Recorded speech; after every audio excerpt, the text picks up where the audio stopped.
Amigas, amigos, amigues, bienvenidos a un episodio más de 1111 con Carla Garrido. Y en esta ocasión tenemos un programa muy especial, me parece interesantísimo, urgente y necesario que aprendamos más sobre el feminismo con una gran invitada, Marianela Villa. Muchas gracias, Mane, por estar con Muchas nosotros. gracias, Carla, por invitarme. Oye, y me gustaría que hicieras una breve presentación sobre ti, lo que tú quieras decir. Yo soy Marianela Villa, eh, soy una mujer que se dedica al teatro, a las artes escénicas, a escribir, soy feminista, me interesa mucho eh, analizar el mundo en el que vivimos y en particular analizar la situación de las mujeres en el mundo y buscar desde los lugares en los que yo acciono y trabajo, pues intentar contribuir a cambiar un poco de alguna manera pues la situación en la que estamos las mujeres a nivel planetario, pues, ¿no? Eso, me interesa la lucha de las mujeres y el teatro, la escritura. La primera pregunta que me gustaría hacerte es, digamos como con manzanitas, ¿cómo podríamos definir el feminismo? Pues en una frase es la lucha de la liberación de las mujeres de todas sus formas de opresión. Vivimos en un sistema que nos oprime a las mujeres y la lucha feminista lo que busca es liberarlos de todas y cada una de las opresiones que tenemos, pues. Feminist, a person who believes in the social, political, and economic equality of the sexes. ¿Y cómo te ha transformado primero como persona el feminismo? Es que lo ha modificado todo, ¿no? En realidad. Pienso que yo empecé a ser feminista mucho tiempo antes de que siquiera me nombrara así, ¿no? Me doy cuenta de bitácoras que tengo de investigación, de obras, pero bueno, al paso del tiempo y por ciertas coyunturas de mi vida, me empecé a adentrar en el estudio y en profundizar en la teoría feminista, que cuando una se da cuenta de la situación en la que estamos y que hay un montón de violencia normalizada, ¿no? Por ejemplo, en todos los productos culturales. Te das cuenta que hay misoginia, que hay machismo y que antes lo pasábamos como totalmente inadvertido, como, ni siquiera lo pensábamos, es normal. Siempre tuviste excelentes calificaciones. Bueno, recuerdo que no tanto en matemáticas. Bueno, es lógico. Eres mujer. Y por supuesto que profundizar en la teoría feminista te hace que la percepción de los hechos sea diferente, ¿no? Es muy difícil que vea algún producto cultural no puedo verlo sin la mirada feminista. Me ha ayudado mucho, me ha ayudado a aprender a defenderme y creo que eso es vital. Y como creadora escénica, ¿cómo te ha transformado? Justamente la teoría feminista me permitió visualizar la palabra actriz desde un orden político, pensarla políticamente.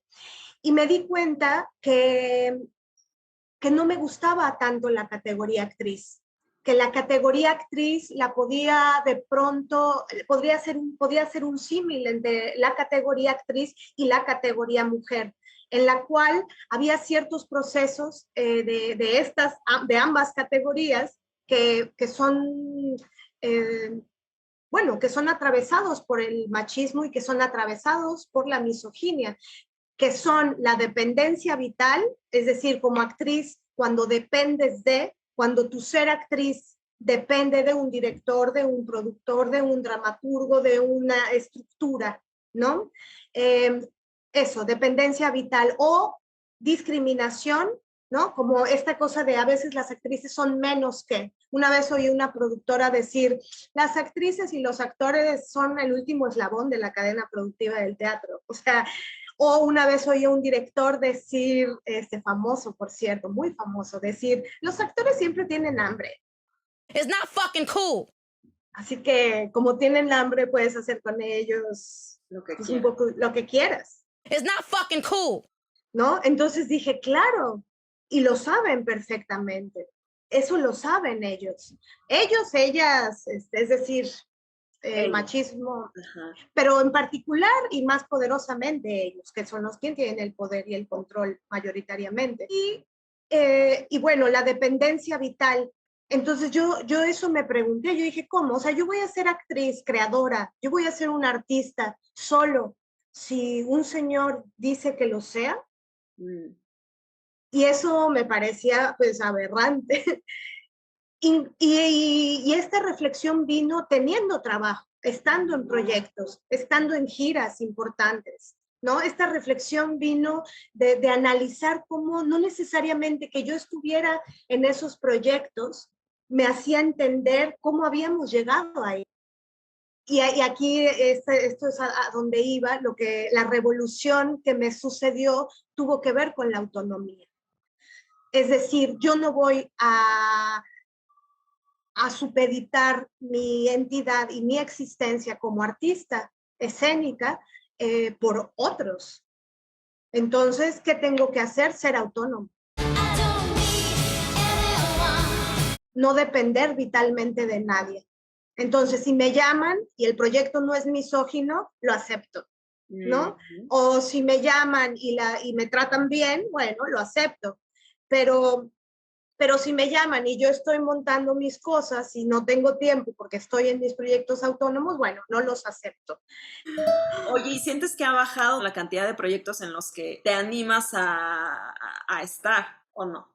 Sí, porque tienes que tomar decisiones. Es decir, es que creo que es parte de justo también del engranaje de la productividad y de cómo tiene que ser. Pareciera que el éxito de una actriz es que no tenga vida y que corra de un proyecto a otro, ¿no? Casi que en un día en el DF. Un ensayo y luego te vas a otro y luego te vas a otro y luego te vas a otro y luego te vas a otro. Si comes medio, pues a nadie le importa. El chiste es que saltes de un proyecto a otro. Eso, por ejemplo, creo que tiene que ver con el engranaje de la productividad. De aquí el éxito radica en cuántas cosas estés, no en la sustancia, en la médula de las cosas en las que estás. A mí algo que me gusta mucho es profundizar. Y pienso que si estás en 10 cosas a la vez, no profundizas de la misma manera. Por supuesto, ¿no? En relación a esto que me dices, sí, tuve, y sobre todo cuando empecé a forjar el camino autónomo, me tuve que salir de proyectos. Tuve que decir, pues no te voy a poder mandar mis horarios porque no voy a poder estar en tu proyecto más. Y la verdad lo viví con mucho gozo hacerlo. Una vez le mandé una carta a un director diciéndole, te agradezco mucho que me consideres. Estaba invitada a 2 proyectos de él como actriz. Te agradezco mucho que me consideres, pero si yo acepto tus proyectos, no voy a poder crear los míos. Entonces, ojalá algún día podamos encontrarnos, pero pues en este momento me quiero dedicar a mí y a forjar mis discursos propios. Y me sentí muy orgullosa. Sí, fíjate que a mí me pasa que cuando no acepto algún trabajo me da culpa. Claro. Aunque no quiera hacer ese trabajo, y lo pienso y le busco por qué sí hacerlo, por qué no, y me da culpa, la verdad es que me da culpa. Claro, y es que esa culpa es una culpa política. Esa culpa no es solo porque, ay, Carla tiene pensamiento culpígeno. No, se encargan de que sientas culpa. O sea, se han encargado desde la escuela. Yo me acuerdo en mi examen que estuve hospitalizada antes de estrenar El asesino entre nosotros y mi maestra de actuación, que no voy a decir su nombre, pero me mandó decir al hospital que qué grave que yo no hubiera ido a ensayar, que así yo me hubiera estado desangrando, tenía que ir. Entonces, imagínate, si eso te meten, esa información te la dan cuando estás en la escuela, no, pues el show debe continuar, tú debes aceptar todo. ¿Cómo te vas a atrever a tener un pensamiento crítico propio y a decir, no, ni eso tenemos derecho, ni eso quieren que no tengamos derecho a decir, no quiero, o no me interesa, o no puedo, ¿no? Justo a mí me pasó algo muy similar en cuarto año, que igual cuando yo estaba por estrenar, me tuvieron que operar de emergencia porque yo lo estuve prolongando porque cómo iba a faltar a mi examen final, ¿no? O sea, justo esta idea de que nos meten desde que entramos a la escuela, ¿no? De tú no vas al teatro a menos de que o estés en la cárcel o estés muerto. Exacto. ¿No? Y a mí me tuvieron que operar de emergencia porque yo me rehusé y también el director, ese director, que tampoco voy a decir su nombre, ¿no? También fue muy severo cuando yo volví, ¿no? Como justo me señaló de que de que yo me había enfermado antes. Y ahora que lo pienso, digo, wow, o sea, también pienso qué pocas herramientas tenía para defender mi vida, Exacto. ¿no? Pero Pero ve que también pienso, le mandé una carta justo hace poco, le mandé un mail en donde le decía que creía que ese pensamiento de el teatro está por encima de tu vida era erróneo y que creía que debía de modificar para estas nuevas generaciones. Cuéntanos sobre tu podcast, Las Desobedientes, que lo pueden escuchar en Spotify. Les voy a poner el link aquí abajo para que puedan escuchar sí. estos podcasts que estoy escuchando.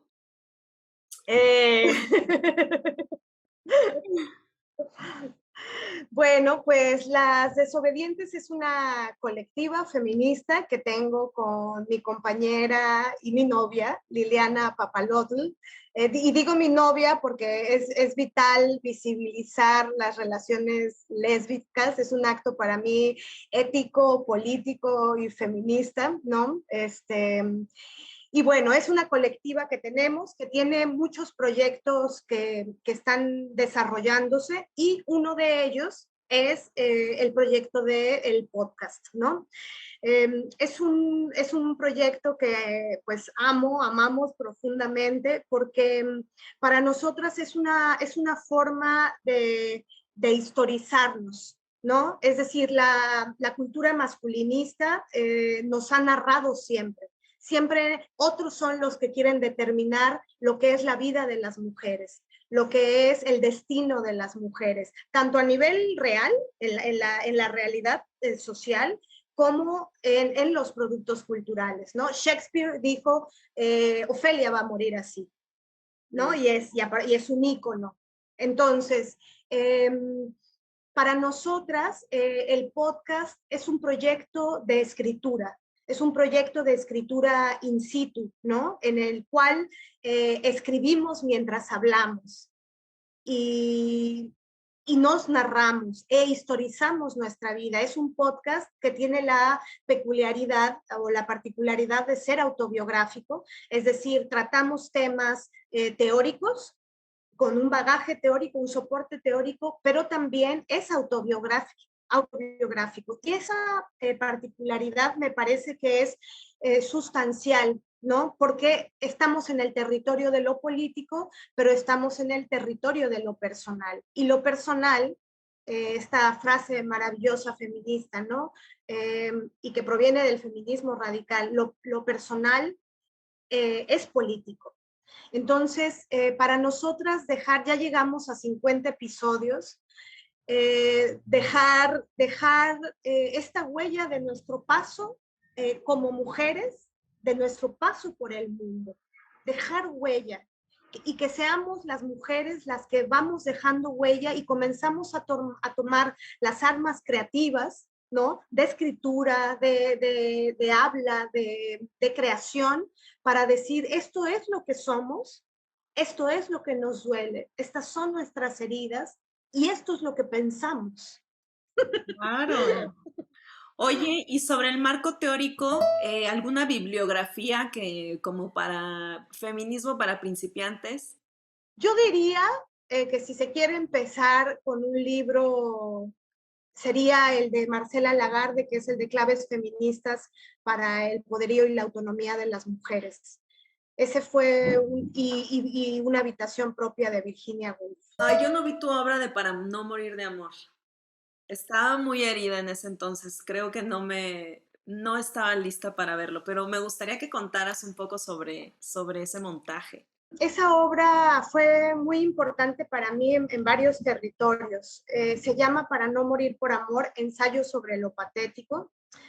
Y es importante para mí ese proyecto porque justamente se movilizaban varios deseos con él.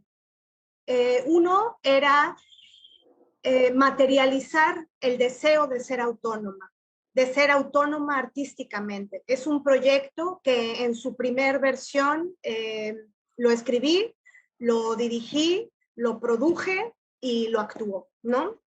Entonces, bueno, se movilizó y se materializó la autonomía muy poderosamente.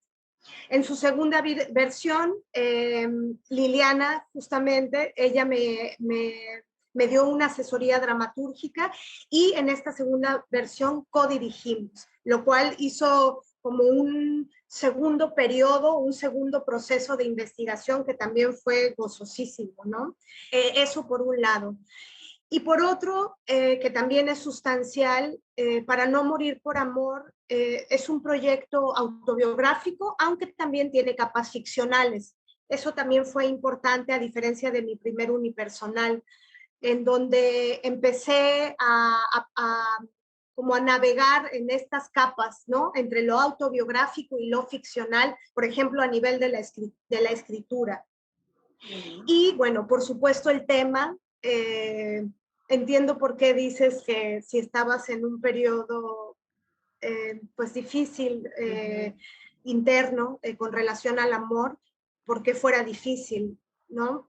Porque justamente, pues sí, el acento, la gran premisa era sufro por amor y estoy harta de sufrir por amor. La cantidad de tiempo y de energía vital que se pierde sufriendo por amor es bárbara. Sí, Entonces, ¿no? sí, lo Entonces, sé. y lo que fue muy fuerte, y eso me lo dio el feminismo, fue darme cuenta que no era solamente yo la que padecía esto, sino mis amigas, mis compañeras, la señora con la que circunstancialmente hablaba en el metro, es decir, el sufrimiento por amor era como el denominador común. Yo dije, bueno, por un lado, necesito dejar de sufrir por amor. ¿Qué voy a hacer? ¿Llorar y tumbarme en una cama a llorar o tomar las armas creativas y crear con esta herida que tengo? Y entonces decidí ponerme a crear una obra justo, y por eso es el título de la obra. Para no morir por amor hago esto y enuncio ante otras mujeres o ante otras personas la vitalidad de que las mujeres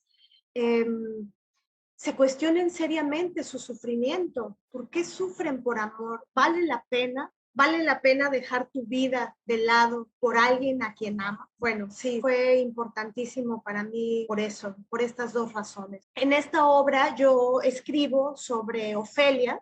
Ofelia, dentro de mi obra, es una niña que escribe. Y la idea justamente es cambiarle el final a Ofelia. La niña cuestiona a los clásicos, la niña cuestiona el destino trágico de las mujeres en la escritura shakespeariana. Y lo que hace la niña, que es escritora, es decir, yo voy a cambiar el final. Sí, y me encanta que sea Ofelia misma la que lo hace. Es tu padre, que eres el padre de mi tragedia, que me escribiste este final, yo te voy a dar este tiro simbólico. Y voy a hacer de mi vida lo que quiero, no lo que tú quieres para mí. Y esto a nivel simbólico es vital porque es el mensaje para todas nosotras. No vamos a permitir que otros nos tracen el camino. Y hablando sobre para no morir de amor, ¿qué es el amor para ti? Lo que yo pienso del amor desde la perspectiva ética y política feminista es que tendría que ser una fuente de inagotable aliento, ¿no? Una fuente de inspiración, una fuente, el amor como un impulsor que te haga construir lo que deseas. en donde se respete la autonomía y pues esa colectividad de amor. ¿Y crees que eso es posible? Me suena increíble. Pues mira, yo solo puedo hablarte desde mi experiencia. Yo decidí hacer una renuncia política eh, a la institución de lo que el amor tenía que ser, a lo que me dijeron que con quién tenía que ser el amor, ¿no? Y esa renuncia política a la heterosexualidad en la que existí 36 años, que es mucho tiempo, y me dejó muchos estragos. Claro, puedes igual tener ahí algunas relaciones, o yo tuve un par de relaciones en donde no hubo cosas graves, en donde hubo momentos lindos, en donde pues sí, te felicitaban por tus logros, más o menos, pero fue mucho más fuerte lo otro, ¿no? Los estragos que me dejó.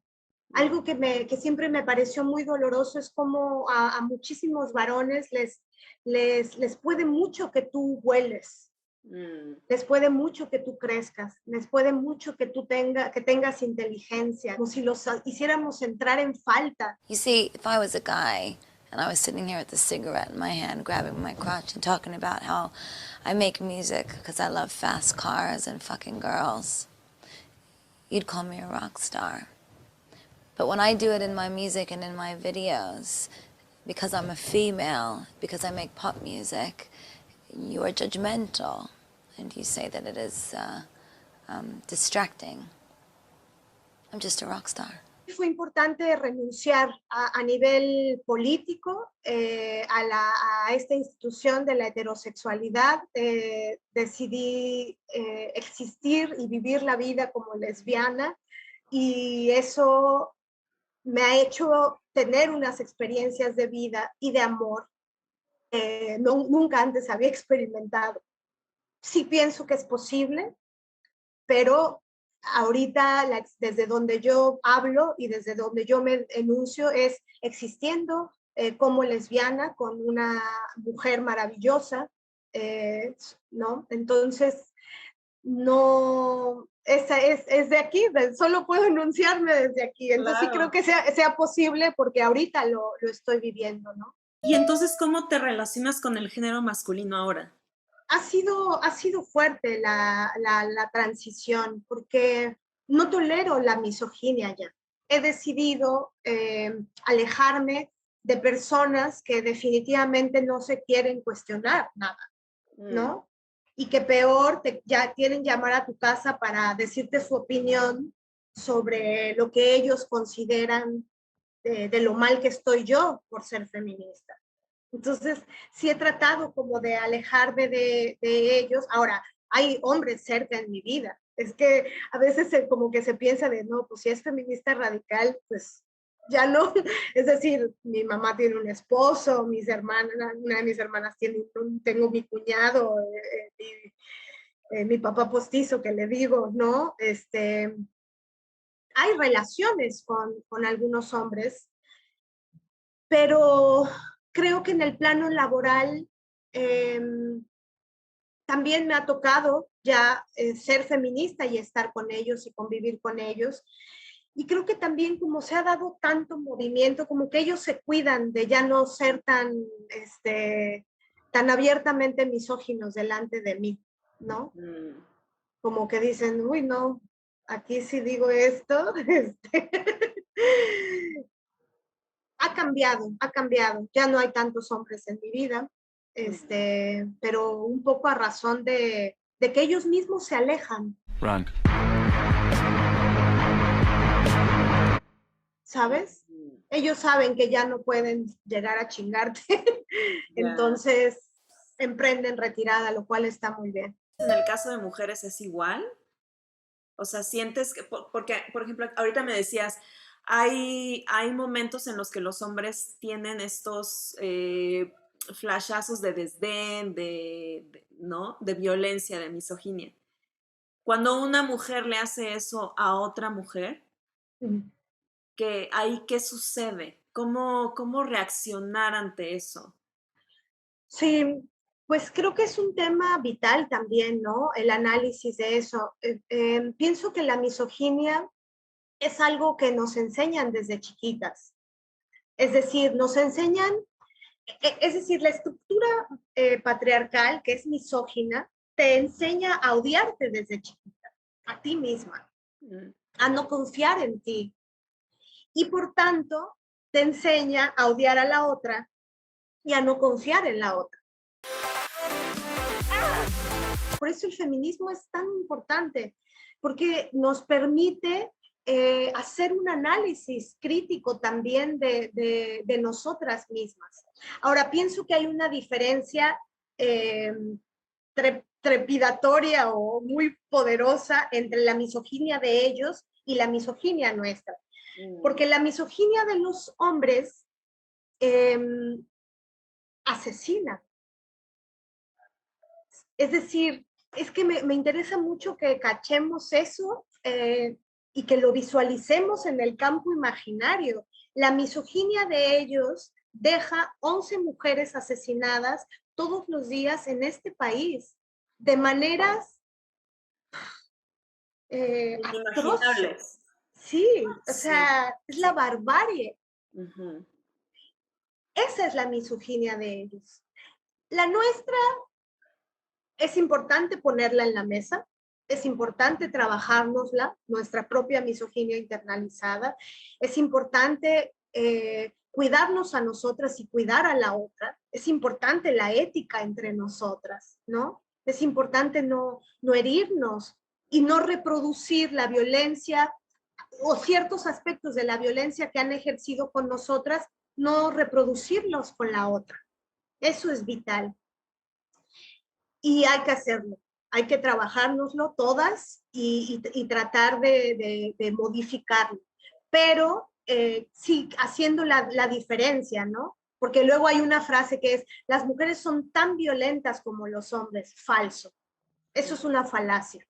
Solo el día que las mujeres asesinen a otras mujeres en razón de su sexo, sería lo mismo, pero no es lo mismo. No hay punto de comparación.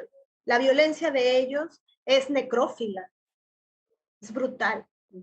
¿Qué le diría la Mané de hoy a la Mané de hace 5 años? Le diría, él no te merece. Déjalo ya. No tiene caso que sufras por él. Me lo hubiera pasado solita, gozando la maravillosa soledad a seguir padeciendo los estragos que viví con el sujeto, ¿no? Eso le diría, no te merece. Si no puede ver lo maravillosa que eres, que se vaya a la mierda. Tampoco nos vemos. O sea, nos cuesta trabajo poner límites, nos cuesta trabajo observar las conductas.